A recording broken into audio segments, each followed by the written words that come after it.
Sur ce tableau, on voit un très vieil homme, je dirais accroché à un livre.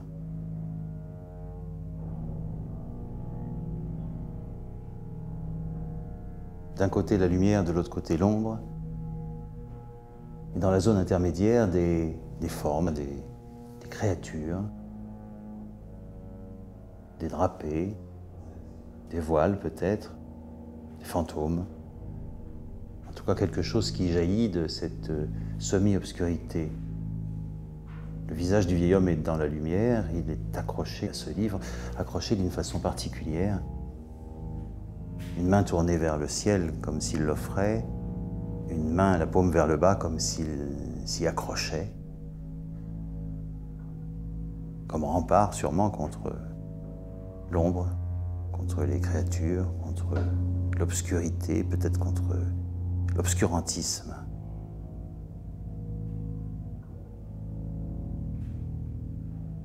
On se demande d'où vient ce tableau et on a envie de croire à une histoire. Ce qui s'appelait le secret de la Hollande,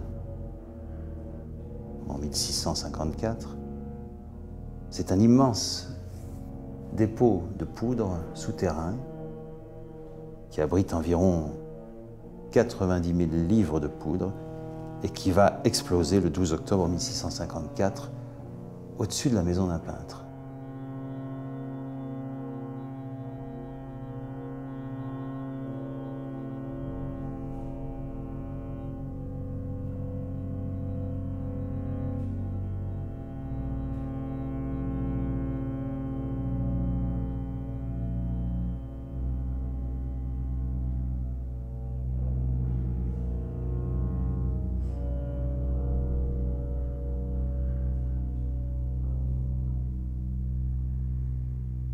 Ce peintre, il s'appelle Karel Fabricius et il meurt dans l'explosion de la poudrière de Delft.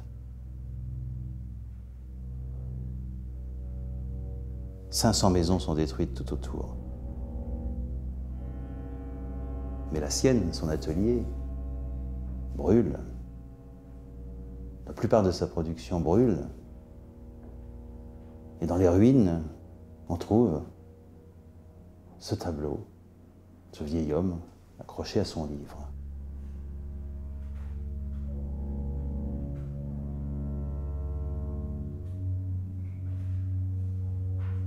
Karel Fabricius était un disciple de Rembrandt, dont la caractéristique est qu'il a peu à peu abandonné l'ombre de Rembrandt pour la lumière. Il était fasciné par le tableau de Rembrandt, le philosophe en méditation. On voit un vieil homme, semblable à celui du tableau de Fabricius, en réflexion dans sa maison, entouré d'un halo de lumière, avec l'ombre, encore une fois, qui menace tout autour. Ce philosophe en méditation a toujours fasciné donc Karel Fabricius. Et à partir de là, il a voulu radicaliser le rapport de l'ombre et de la lumière en reproduisant un dessin du maître qui représentait un ermite en lecture. C'est ce jeu de l'ombre et de la lumière qui intéressait Fabricius et qui a intéressé après lui bien des philosophes d'ailleurs.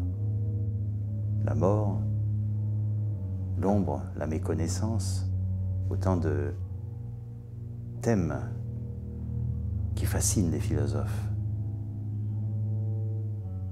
Le livre auquel l'ermite ou le philosophe s'accroche, il vient du fond des âges. Il a traversé le temps pour apporter ses lumières, et on le retrouvera donc entre les mains de tous les penseurs, de tous les philosophes. Karel, quant à lui, Karel Fabricius, le peintre, le disciple, l'admirateur du maître Rembrandt, lui brûlera. Il brûlera avec ses œuvres. Il brûlera avec ses peintures, avec l'œuvre de sa vie. Il ne savait pas qu'il vivait au-dessus d'une poudrière. Il ne restera de lui, au cœur des cendres, que cette image symbolique d'un vieil homme accroché à son livre d'où jaillit la lumière.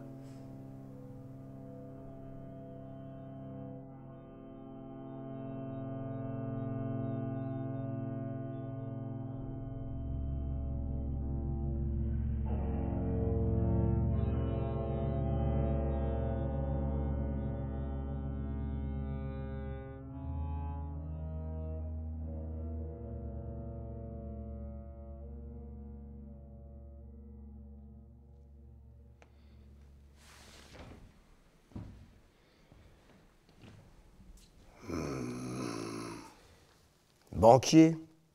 Non. Noble? Ah, noble, oui. Équilibriste? Non?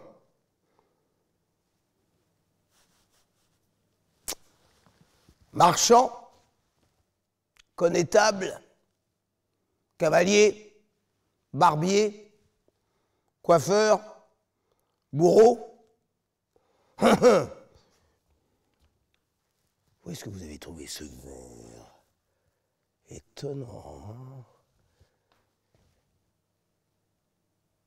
hein? Très présent, hein? Très présent. Mais par contre, belle barbe, mais qu'est-ce que ça cache, cette barbe? Hein?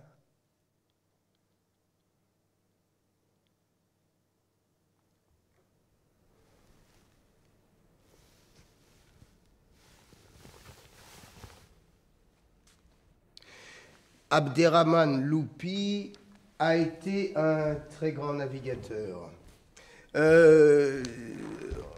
Il a pris très vite le nom de Luc. En fait, sa chance a été d'être adopté très jeune, enlevé par Jacques Coeur à ses parents en Algérie,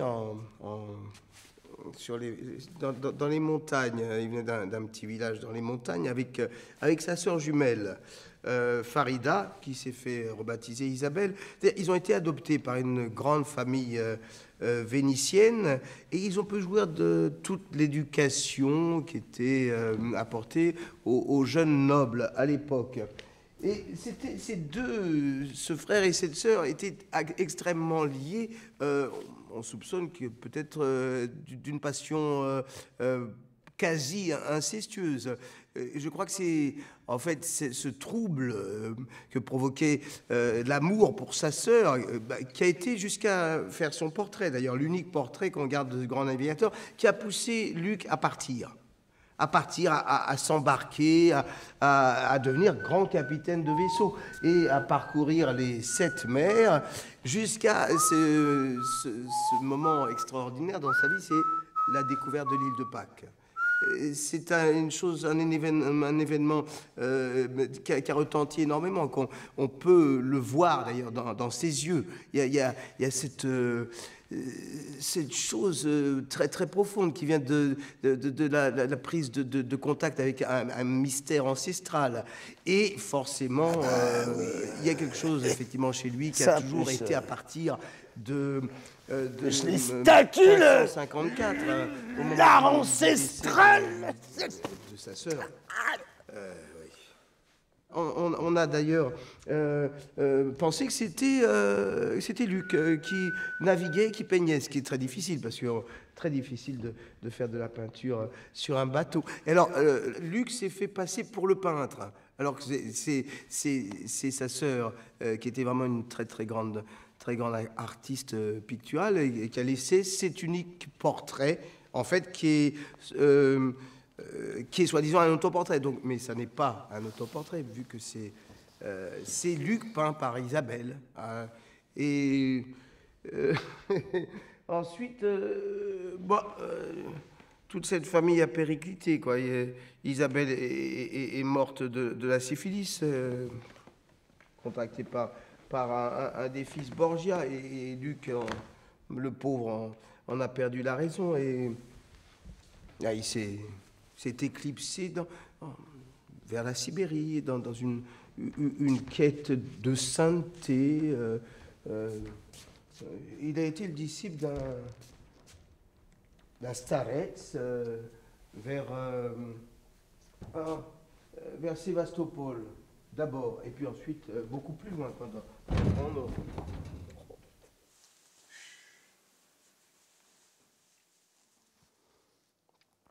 Ça, j'ai essayé de le faire. Bien.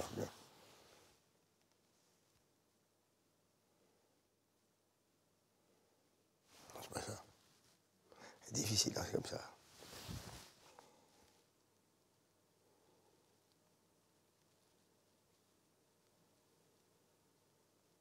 Pourtant, c'est pas comme ça un autoportrait.